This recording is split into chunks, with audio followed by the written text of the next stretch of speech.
Hello hi नमस्कार मु आपण मानकर सिली लाइफस्टाइल वेलकम करुच्ची मोर गोटे न्यू ब्लॉग को। आज सकाळु सकाळु आम गोटे जगह को जीवार थिला। एठी आमे बाहरी गलु एमती सुंदर व्यू को एंजॉय करिकी आपण जंगल को देखि जानि पारथिबे आमे कुआडे जाउछु।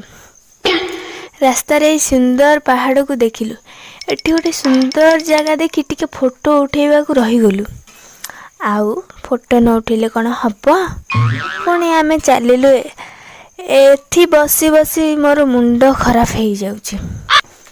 एही रास्तार व्यू जेते सुंदर सेते डर लगे जेहेतु पहाड़ ऊपर से ए भिड़ देखिकी तो आपण माने जानी पारथिबे एठी केते भिड़। आमे आज जाइथिलु कपिलास मंदिर। हे भगवाने एते लंबा लाइन मंदिर भितर केते भिड़। एठी मु टिके मो निजको देखुतली। आउ आमे चलिलु घर को। खास करी मते एई ब्रिज टा भलो लागिला।